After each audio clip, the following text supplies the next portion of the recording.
ইন্ডিয়াতে একটা হিন্দু বখাটে ছেলে একটা মুসলিম মাদ্রাসার মেয়েকে প্রতিদিন ফলো করতো। এইভাবে প্রায় 2 বছর ধরে সেই হিন্দু ছেলেটা মেয়েটিকে ফলো করতে থাকে। মেয়েটি যখন মাদ্রাসায় যেত তখন তার পিছনে পিছনে যেত, আবার যখন বাসায় ফিরতো তখন তার পিছে পিছে আসতো। মেয়েটা বুঝতে পারতো ছেলেটা তাকে ভালোবাসে, কিন্তু কিছুই করার ছিল না, কারণ তারা দুজন দুই ধর্মের। তারা খুব ভালো করে জানতো এটা শুধু সমাজ কেন, তাদের ফ্যামিলিও মেনে নিবে না। অবশেষে একদিন সেই হিন্দু ছেলেটা মুসলিম মেয়েটার সামনে এসে দাঁড়ালো। তখন মুসলিম মেয়েটা মনে মনে ভাবলো হিন্দু ছেলেটা হয়তো তাকে প্রপোজ করবে, কিন্তু হিন্দু ছেলেটা সেই মুসলিম মেয়েটাকে প্রপোজ করলো না। সে মেয়েটাকে বলল, আচ্ছা কি করলে আমি মুসলিম হতে পারবো?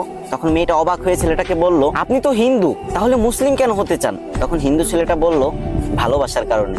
আমি শুধু এই জীবনে না, পরকালেও তোমার হাত ধরে রাখতে চাই। তারপর সেই হিন্দু ছেলেটি মুসলিম হয়ে গেল, আর মেয়েটার ফ্যামিলির সম্মতিতেই ছেলেটি মেয়েটিকে বিয়ে করলো। ঘটনাটি ইনস্টাগ্রামে আমাকে একটা আপু সেন্ড করছে। যদিও ছেলেটা আল্লাহর জন্য মুসলিম হয়নি, তবে সে এখন আস্তে আস্তে আল্লাহকে চিনতে পারবে, বুঝতে পারবে। আমি শুধু এতটুকুই বলবো, একবার ভেবে দেখেন তো, আল্লাহর 100% ভালোবাসার ভিতরে মাত্র 1% ভালোবাসা পুরো দুনিয়ার মানুষের ভিতর বিলিয়ে দিয়েছে। তাই ভালোবাসার জন্য মানুষ কত পাগলামি করে। আর শুধু কি প্রেম ভালোবাসা?